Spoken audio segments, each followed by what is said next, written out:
an interesting question that comes up once in a while. Is e-discovery a commodity? So today, let's discuss that topic. Is it or is it not? But before we can answer that question, we need to understand what commodity is. And I believe the definition is commodity is when you get either product or service that is identical no matter where you get it from. You know, like electricity, right, or something like that, or water. It doesn't matter what the company that provides it to you, it's all the same. And the same thing for e-discovery. Doesn't matter if you go with company A or company B. So in my opinion, it would be a bit difficult to answer that question unless we talk about specific type of e-discovery, a specific step in e-discovery. So first, let's talk about processing.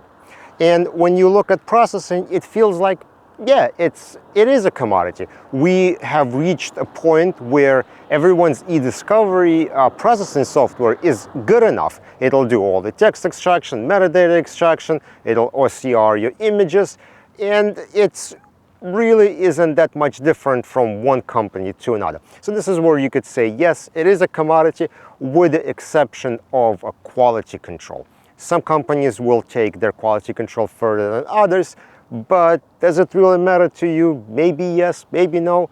But processing, you could potentially say, yes, it's been pretty well commoditized. All right, well, what about document review? And this is where I start to question it. You know, not everyone's review is the same. I used to work for a review company, and I've seen how much work they put into building these review protocols, training reviewers, then also making sure they're successful, answering their questions, monitoring reviewers who aren't doing so well, performing additional training.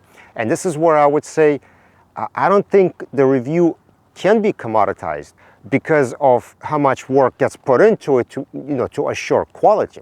Now, one sad thing here is a lot of times when we do these things, when we send documents out for review, we're not as interested in quality results. We want to be able to just say we did the job, right? We just want to put a checkbox. And when you say, okay, I sent documents for review to this company, they were cheapest and they got the job done, and there we go.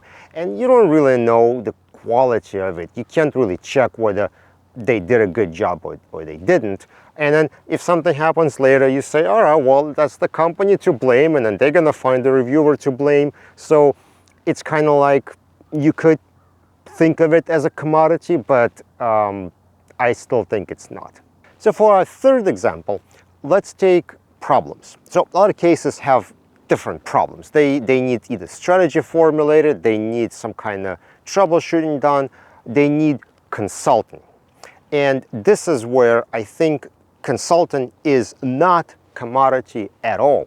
When you're working with a vendor or even internal tech person, there's no way you can commoditize someone's intellectual ability to either troubleshoot or plan complicated case. This is something that is absolutely cannot be commoditized, and it really matters who you work with. Again, I don't want to say you're working necessarily with a vendor, but it could be even just a person or small internal team. This is where not all e-discovery is the same, and working with the right people early in the case will set you up for success. And same way, these same people can troubleshoot and fix problems where the others cannot. So in this case, I would say that e-discovery, troubleshooting, case planning, and things like that is definitely not a commodity. So let me know your opinion on this matter. Is e-discovery overall a commodity, or is it not? Don't forget to follow on LinkedIn, subscribe on YouTube, and I will see you in the next video.